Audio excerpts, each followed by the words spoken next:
Hello friends, કેમ છો બધા? મજામાં છો? આજે હું લઈને આવી છું દૂધી કોફતાની રેસીપી. તેના માટે શું જોઈએ હું તમને જણાવી દઉં. તેના માટે જોઈશે, મેં દૂધી લીધી છે, અડધી લીધી છે. તેને ઝીણા ગ્રેટરથી મેં ચીણી લીધી છે. જો ફ્રેન્ડ્સ તમે મોટા જે ગ્રેટર આવે છે એનાથી ચીણશો ને તો કોફતા સોફ્ટ નહીં બને અને અંદરથી કાચા રહેશે. આ છે ને કમ્પ્લીટ બનશે. ટોમેટાની પ્યુરી, 2 ટામેટાની, ચણાનો લોટ, આ ટામેટાની પ્યુરી છે ને ગ્રેવી માટે, ડુંગળી એ બી મેં મિક્સરમાં ક્રશ કરી લીધી છે. અને ફ્રેન્ડ્સ કમ્પ્લીટ ચોપ નથી કરવાની, અધકચરી કરવાની છે. આદુ લસણની અને મરચાંની પેસ્ટ અને ધાણા. તો ફ્રેન્ડ્સ, આ દૂધીનું છીણ છે ને એમાં હું અડધી ચમચી મરચું કાશ્મીરી, આ સાદું છે મોરું, અડધી ચમચી હલ્દી, અડધી ચમચી ધાણા જીરું, મીઠું,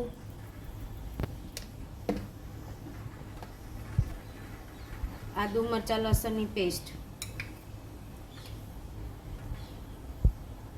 અને મરી પાવડર. આમાં મરી પાવડરનો ટેસ્ટ ફ્રેન્ડ સરસ આવશે. અને ચણાનો લોટ નાખીશું આપણે 3 ચમચી અને પછી મિક્સ કરી દઈશ. ચણાનો લોટ નાખીશું 3 ચમચી જેટલો અને તેને કમ્પ્લીટ મિક્સ કરી દઈશું. એના ગોળા બને ને એવી રીતે. તો ફ્રેન્ડ્સ, જોઈ શકો છો મેં આ કોફતા વાળી લીધા છે દૂધીના. તો હવે આપણે એને ફ્રાય કરીશું. ફ્રેન્ડ્સ, મેં તેલ મૂકી દીધું છે એક બાજુ ગ્રેવી કરવા. એમાં જીરું નાખ્યું છે. જીરું કરવાનું છે ફ્રેન્ડ્સ. જીરું આપણું થઈ જાય એટલે એમાં ડુંગળી નાખીશું.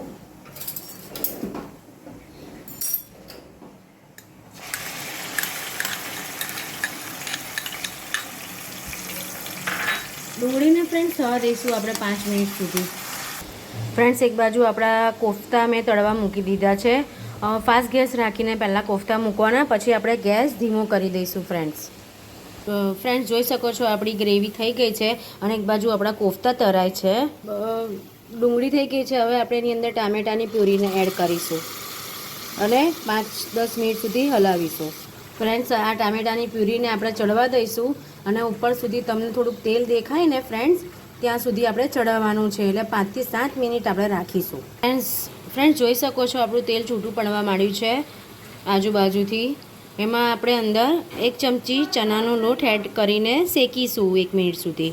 ફ્રેન્ડ્સ, જોઈ શકો છો હવે આપણા કોફતા બી રેડી છે ફ્રેન્ડ્સ. બહારથી ક્રિસ્પી અને અંદરથી સોફ્ટ, બિલકુલ કાચા નહીં. ફ્રેન્ડ્સ, જોઈ શકો છો આપણી ગ્રેવી બનીને રેડી થઈ છે.